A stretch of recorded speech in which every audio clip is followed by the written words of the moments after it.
ಇನ್ನು ಸಿಎಂ ಸ್ಥಾನದ ಜಟಾಪಟಿ ನೇನು ತಣ್ಣಗಾಗ್ತಿದೆ ಅನ್ನೋ ಅಷ್ಟರಲ್ಲಿ ಡಿ ಕೆ ಶಿವಕುಮಾರ್ ಒಂದು ಪೋಸ್ಟ್ ಅನ್ನ ಹಾಕ್ತಾರೆ.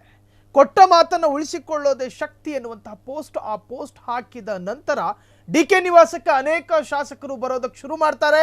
ಈಗ ಡಿ ಕೆ ಮನೆಗೆ ಧಾವಿಸಿದ ಮಾಲೂರು ಶಾಸಕ ನಂಜೇಗೌಡರಿಂದ ಸ್ಫೋಟಕ ಹೇಳಿಕೆಯೊಂದು ವ್ಯಕ್ತವಾಗಿದೆ. ಡಿ ಕೆ ಮನೆಗೆ ಏಕಾಏಕಿ ಧಾವಿಸಿದ ಮಾಲೂರು ಶಾಸಕ ನಂಜೇಗೌಡರಿಂದ ಸ್ಫೋಟಕ ಹೇಳಿಕೆ.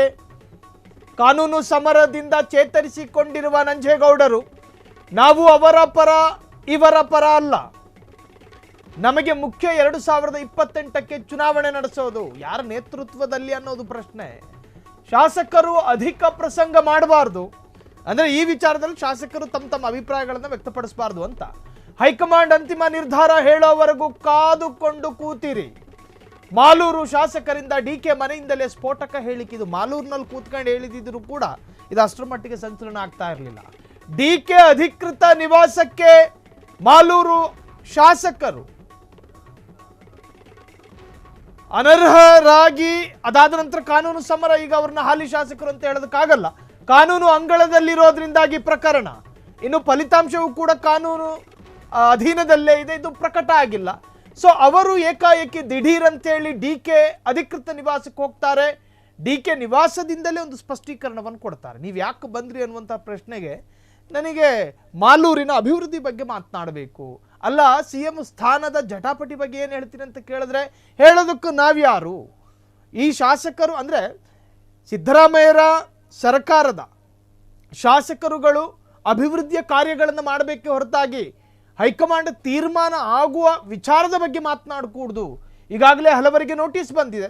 ಹಾಗಾಗಿ ನಾನು ಬಂದಿರೋದು ಮಾಲೂರು ಕ್ಷೇತ್ರದ ಅಭಿವೃದ್ಧಿಯ ವಿಚಾರಕ್ಕೆ ಅಥವಾ ಬೇರೆ ಬೇರೆ ಕಾರಣಕ್ಕೆ. ನನಗೆ ಡಿ ಕೆ ಪರ ಸಿದ್ದರಾಮಯ್ಯರ ಪರ ಈ ಬಗ್ಗೆ ಆಸಕ್ತಿಗಳಿಲ್ಲ. ಹಾಗಾಗಿ ಶಾಸಕರ ಕೆಲಸ ಮಾಡಿದ್ರೆ ಸಾಕು, ಬೇರೆ ಕೆಲಸ ಮಾಡೋದು ಬೇಡ. ಈಗ ನಂಜೇಗೌಡ ಎಕ್ಸ್ಕ್ಲೂಸಿವ್ ಆಗಿ ಮಾತನಾಡಿರುವಂತಹದ್ದು ಕೇಳಿಸ್ಕೊಳ್ಳಿ.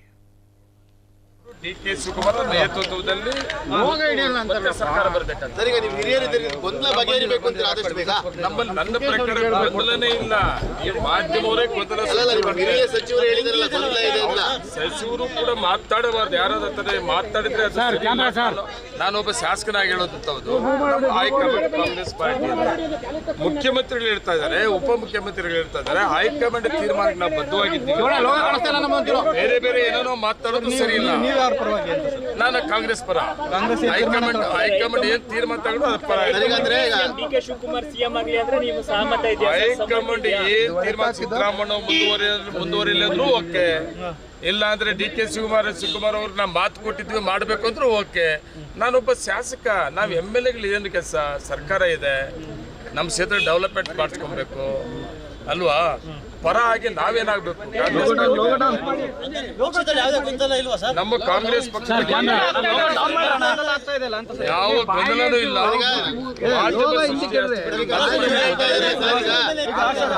ಹೈಕಮಾಂಡ್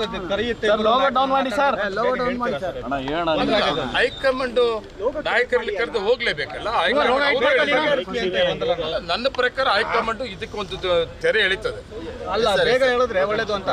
ಗ್ಯಾರಂಟಿ ಕೊಟ್ಟು ನಾವು ಕೂಡ ಬಯಸ್ತಾ ಇದೀವಿ. ಎಲ್ಲ ಶಾಸಕರಲ್ಲಿ ಏನಂದ್ರೆ ಈ ಗೊಂದಲಕ್ಕೊಂದು ತೆರೆ ಎಳಿಬೇಕಂತ ಹೈಕಮಾಂಡ್ ನೇರವಾಗಿ ಹೈಕಮಾಂಡ್ ಜವಾಬ್ದಾರಿ ತಗೊಂಡ್ರೆ ಪಾರ್ಟಿ ಡ್ಯಾಮೇಜ್ ಆಗ್ತದೆ. ಆದಷ್ಟು ಬೇಗನೆ ಇದನ್ನ ಉಪಮುಖ್ಯಮಂತ್ರಿ ಕೂಡ ಇಬ್ಬರು ಒಪ್ಕೊಂಡ್ರೆ ಹೈಕಮಾಂಡ್ ಏನು ತೀರ್ಮಾನ ಮಾಡಿದ್ರೆ ನಾವು ಬದ್ಧವಾಗಿದ್ದೀವಿ ಅಂತ ಹೇಳುವಾಗ ಹೈಕಮಾಂಡ್ ಆದಷ್ಟು ಬೇಗನೆ ಅವರು ಒಂದು ತೀರ್ಮಾನವನ್ನ ಕೊಡಬೇಕಾಗ್ತದೆ. ಅವಾಗ ಕ್ಷಣ ಕ್ಷಣದ ಸುದ್ದಿಗಳಿಗಾಗಿ ಫ್ರೀಡಂ ಟಿವಿ ಸಬ್ಸ್ಕ್ರೈಬ್ ಮಾಡಿ, ಲೈಕ್ ಮಾಡಿ ಹಾಗೂ ಫಾಲೋ ಮಾಡಿ. ಹೊಸ ಸುದ್ದಿಗಳ ನೋಟಿಫಿಕೇಶನ್ಗಾಗಿ ಬೆಲ್ ಐಕಾನ್ ಮೇಲೆ ಕ್ಲಿಕ್ ಮಾಡಿ.